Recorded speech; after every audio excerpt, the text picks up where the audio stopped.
नमस्कार दोस्तों, मैं शंकर प्रताप सिंह और आप देख रहे हैं हमारा channel SPS film on YouTube. तो जैसे हम बात कर रहे थे ट्रांसफॉर्मेशन के बारे में और स्कॉर्पियो राशि के बारे में, यानी कोई भी प्लेनेट अगर स्कॉर्पियो राशि के ऊपर अगर आता है तो वो आपकी लाइफ में ट्रांसफॉर्मेशन को लेके आता है, यानी बदलाव को लेके आता है। तो अगर राहु स्कॉर्पियो साइन में अगर आता है तो राहु क्या है? राहु एक्चुअल में राहु हमारा फ्यूचर है।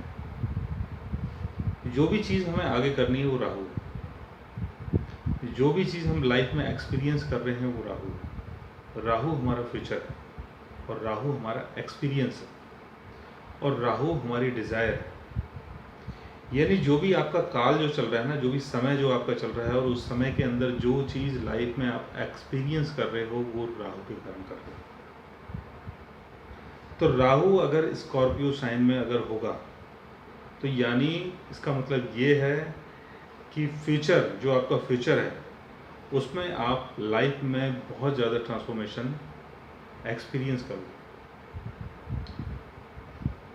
या जो भी आपकी एज है, अभी मान लो 50 एज है या 60 एज है या 40 की एज है आपकी, तो आपने देखा होगा कि लाइफ में आपने कहीं ना कहीं ट्रांसफॉर्मेशन ज़रूर देखा होगा। तो राहु अगर स्पेशली अगर मान लो 8th हाउस में है, स्कॉर्पियो साइन में है अगर 8th हाउस में, तो आप ये महसूस करेंगे, आप ये देखेंगे कि कहीं आप जा रहे हैं और अचानक से सडनली एकदम एक्सीडेंट होता है और सब कुछ उसके थोड़ी देर बाद आप देखते हैं कि सब कुछ ख़त्म। और कई बार ये ज़्यादातर देखा गया है कि राहु अगर स्कॉर्पियो साइन में अगर 8th हाउस में है तो मोस्टली ब्लैक कलर का जो डॉग होता है उसके कारण एक्सीडेंट होता है। यानी मान लो आप किसी रास्ते से जा रहे हो और आप बाइक चला रहे हो या आप मान लो कार ड्राइव कर रहे हो या आप गाड़ी ड्राइव कर रहे हो, कोई भी गाड़ी ड्राइव करते हो आप, तो सडनली आप देखोगे कि सामने से कोई ब्लैक कलर का डॉग आपके सामने आ जाता है और उसके चक्कर में क्या है, उसको बचाने के चक्कर में कई बार आप एक्सीडेंट कर देते हो। तो राहु जो है वो जिस राशि में बैठता है ना, उस राशि की चीज़ों को राहु एम्पलीफाई कर देता है, यानी बढ़ा देता है। तो राहु अगर स्कॉर्पियो साइन में बैठेगा तो राहु स्कॉर्पियो जो साइन है उसमें आने के बाद राहु क्या है, अपने डेबिलिटेशन में आ जाता है। यानी राहु जो है वो टॉरस साइन में उसका माना जाता है और स्कॉर्पियो साइन में नीच का माना जाता है। तो टॉरस का संबंध वेल्थ से है, फैमिली वैल्यू से है, आपकी सेविंग से है। तो राहु हम बहुत ज़्यादा अपने आप को कंफर्टेबल फील करता है कि मेरे पास सारी चीज़ें हैं, बिकॉज राहु जो है वो लाइफ को एंजॉय करने आया है। लेकिन स्कॉर्पियो साइन में जब राहु आता है तो स्कॉर्पियो साइन जो है वो लाइक ए जैसे ग्रेवयार्ड, जैसे आप किसी कब्रिस्तान में आ गए और वहाँ कुछ भी नहीं है आपके पास, और बहुत ही फियरफुल जगह जहाँ आपको डर लगे, जहाँ आपको ऐसा लगे कि अभी भूत आने वाला है। मोस्टली देखा गया है कि राहु अगर स्कॉर्पियो साइन में है तो लोगों को अचानक से कई बार लोग ये एक्सपीरियंस करते हैं कि एकदम से कोई उनके सामने कोई पिक्चर एकदम से आ जाती है या कोई ऐसे फोगी कोई सीन बन जाता है, तो उनको लगता है, डर लगता है, उनको लगता है पता नहीं ये क्या था, भूत था या क्या था। तो घोस्टली ऐसे एक्सपीरियंसेस बहुत ज़्यादा होते हैं। और राहु अगर स्कॉर्पियो साइन में है तो आप ब्लैक मैजिक में बहुत ज़्यादा इन्वॉल्व रहेंगे, यानी जितनी भी जो तंत्र क्रियाएँ होती हैं उन चीज़ों को करने में आपको बहुत ज़्यादा इंटरेस्ट होगा, क्योंकि स्कॉर्पियो साइन का संबंध ही तंत्र से है। और स्पेशली अगर राहु 8th हाउस में है तो तांत्रिक एक्टिविटीज़ में आप बहुत ज़्यादा इन्वॉल्व हो सकते हैं।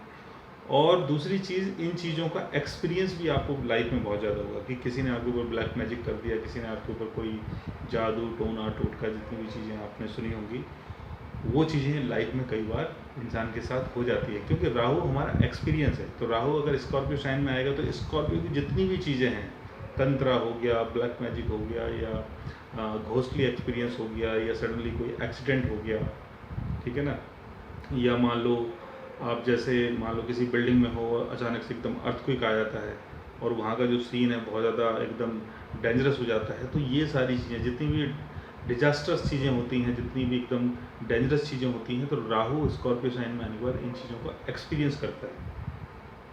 तो दोस्तों, अगर आप मेरी वीडियो देख रहे हैं तो आप में से बहुत सारे लोगों ने इन चीज़ों को एक्सपीरियंस किया होगा।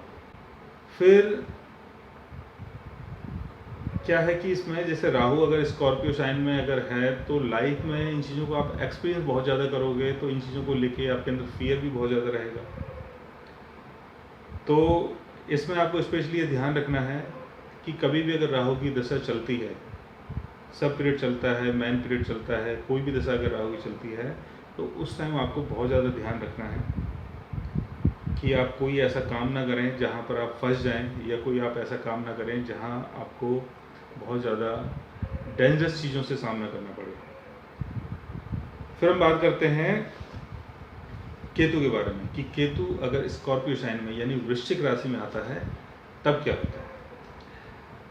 एक्चुअल में केतु जो है, वृश्चिक राशि में केतु बहुत ज़्यादा बेनिफिशियल माना जाता है, क्योंकि वृश्चिक का संबंध है ट्रांसफॉर्मेशन से, डेंजरस चीज़ों से, और केतु का संबंध है सेपरेशन से।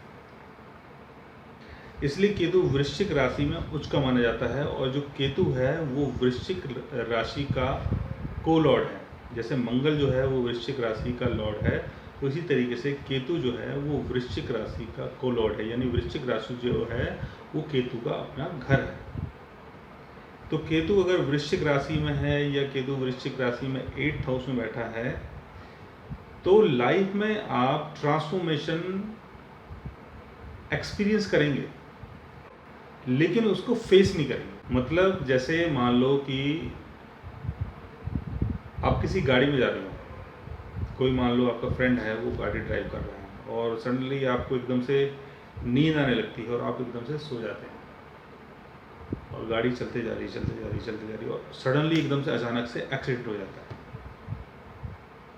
तो आपकी लाइफ में ट्रांसफॉर्मेशन हुआ तो सही, लेकिन आप उसको देख नहीं पाएंगे, क्योंकि केतु आपको डेंजरस चीज़ों से यहाँ पर सेपरेट कर देता है। तो सडनली आप थोड़ी देर बाद देखेंगे कि यार ये कुछ हुआ तो सही, मतलब आवाज़ सी हुई, लेकिन आपने देखा ये गाड़ी वाड़ी सब टूटी हुई है, लोग इधर उधर पड़े हुए हैं, लेकिन आपको कुछ भी नहीं हुआ। आप देखेंगे मैं तो बिल्कुल एकदम फिट हूँ। तो बहुत ज़्यादा शॉक्ड हो जाएंगे कि यार ये कैसे हुआ कि इतना ज़बरदस्त एक्सीडेंट हुआ और मैं यहाँ से बच के निकल गया। तो मोस्टली केतु जब स्कॉर्पियो साइन में होता है तो ज़्यादातर लोगों के साथ लाइफ में ट्रांसफॉर्मेशन होता है, लेकिन आप उस ट्रांसफॉर्मेशन से बच जाते हो। केतु आपको डेंजरस चीज़ों से बचा लेता है। वो आपको इसलिए बचाता है कि पास्ट लाइफ में आपके साथ ऑलरेडी ये सारी चीज़ें हो चुकी हैं। पास्ट लाइफ में आपका एक्सीडेंट भी हो चुका है, पास्ट लाइफ में आपने ट्रांसफॉर्मेशन का एक्सपीरियंस भी किया है। तो इस लाइफ में आपको भगवान उन चीज़ों से सेपरेट कर देता है, आपको उन चीज़ों से बचा देता है, क्योंकि हमारा जो जन्म है वो एक्सपीरियंस लेने के लिए हुआ है। तो बार बार एक ही एक्सपीरियंस भगवान आपको नहीं होने देगा, उसमें चेंजिंग आती रहेगी, बदलाव आता रहेगा। तो केतु वृश्चिक अगर साइन में है तो आपको सीक्रेट चीज़ों की बहुत ज़्यादा नॉलेज होगी, आपको ऑकल्ट की बहुत ज़्यादा नॉलेज होगी, इन चीज़ों में मास्टरी आपको हो सकती है। और जितनी भी जो वैसी चीज़ें होती हैं, जैसे मान लो किसी को हील करना, किसी को ठीक करना, जितनी भी पैरानॉर्मल जो चीज़ें होती हैं, उन चीज़ों में आपकी मास्टरी होगी। लेकिन केतु यहाँ पर आपको स्कॉर्पियो साइन में आके, और स्कॉर्पियो साइन में अगर 8th हाउस में आता है, तो डेंजरस चीज़ों से और जितनी भी जो ट्रांसफॉर्मेटिव चीज़ें होती हैं वहाँ से केतु आपको सेपरेट कर देता है, केतु आपको बचा देता है। तो केतु अगर आपके 8th हाउस में है, अगर स्कॉर्पियो साइन में है या कहीं भी स्कॉर्पियो साइन में है, तो डेंजरस चीज़ों से, एक्सीडेंटल चीज़ों से आपका बचाव होता रहेगा। अब हम बात करते हैं सैटर्न के बारे में कि सैटर्न अगर आपके स्कॉर्पियो साइन में है तो सैटर्न क्या है। सैटर्न को समझना बहुत जरूरी है। पहले सैटर्न एक्चुअल में हमारा कर्मा है, जो भी हम कर्म करते हैं वो सैटर्न है। और सैटर्न जिस राशि में बैठा होता है वहाँ से कहीं ना कहीं लाइफ में कोई ना कोई पेंडिंग कर्मा हमारा जुड़ा हुआ है पास्ट लाइफ का। और सैटर्न अगर स्कॉर्पियो साइन में है तो ट्रांसफॉर्मेटिव चीज़ों से आपको बहुत ज़्यादा खतरा होगा, ट्रांसफॉर्मेशन से आपको बहुत ज़्यादा डर लगेगा, एक्सीडेंटल चीज़ों से आपको बहुत ज़्यादा डर लगेगा, सीक्रेट चीज़ों से आपको बहुत ज़्यादा डर लगेगा, और बार बार आपका इन्हीं चीज़ों से बार बार सामना होगा। लेकिन सैटर्न की सबसे अच्छी बात यह है कि सैटर्न जिस राशि में बैठता है या जिस हाउस में बैठता है वहाँ की चीज़ों को सैटर्न स्लो कर देता है। तो सैटर्न अगर स्कॉर्पियो साइन में है तो हो सकता है कि सडनली कोई एक्सीडेंट हो, उसमें चोट वोट आए, लेकिन इतनी चोट नहीं आएगी, आपका सैटर्न वहाँ पर बचाव कर देगा, सैटर्न उस एक्सीडेंट को स्लो कर देगा, लेकिन सैटर्न उस चीज़ का एक्सपीरियंस जरूर आपकी लाइफ में करवाएगा। दूसरा, सैटर्न अगर स्कॉर्पियो साइन में है तो सैटर्न का संबंध बर्थ चार्ट के 10th हाउस से है और 11th हाउस से है। 10th हाउस का संबंध हो गया आपका काम धंधा, आपका स्टेटस, आपकी वैल्यू, और जो भी आपका बिजनेस एम्पायर है उसका संबंध सैटर्न से है, क्योंकि सैटर्न आपका कर्मा है। तो कर्मा के द्वारा जो लाइफ में चीज़ें आप बनाते हो, जो गैदर करते हो, जो आप अपनी पोजीशन बनाते हो, उसका संबंध सैटर्न से है। तो सैटर्न अगर स्कॉर्पियो साइन में अगर आता है या 8th हाउस में स्पेशली आता है तो आपके स्टेटस में ट्रांसफॉर्मेशन हो सकता है, आपके बिजनेस में ट्रांसफॉर्मेशन हो सकता है। जो भी आपने अपना एम्पायर खड़ा किया है, जो भी आपने अपना बिजनेस खड़ा किया है, उसमें बहुत बड़ा ट्रांसफॉर्मेशन आ सकता है। यानी आपका बिजनेस क्या होता है कि एकदम आपने बहुत बड़ा बिजनेस किया और उसमें आपको बहुत ज़्यादा मॉनेटरी गेन हुआ और वो बिजनेस आपको बढ़ता चला गया और एक दिन सडनली वो सारी चीज़ें एकदम आपकी ख़त्म हो गई। तो सैटर्न अगर स्कॉर्पियो साइन में है तो स्टेटस को लेकर ट्रांसफॉर्मेशन। दूसरा, जो आपकी इनकम है और जो आपका फ्रेंड सर्कल है उसमें भी बहुत बड़ा ट्रांसफॉर्मेशन हो सकता है। यानी जो भी आपकी इनकम के सोर्स हैं वो सडनली एकदम हो सकता है बंद हो जाए, या जो भी आपका फ्रेंड सर्कल है, जो भी आपका बिजनेस जो नेटवर्क सर्कल है, उसमें भी बहुत बड़ा ट्रांसफॉर्मेशन हो सकता है कि आपके जो दोस्त यार हैं किसी कारणवश वो सब आपसे छूट छाट जाए। तो सैटर्न अगर स्कॉर्पियो साइन में है तो लाइफ में हमारे ट्रांसफॉर्मेशन जरूर होगा, और ट्रांसफॉर्मेशन को मैनेज करने के लिए ही कहीं ना कहीं हमारा जन्म हुआ है, अगर सैटर्न आपके स्कॉर्पियो साइन में अगर है तो।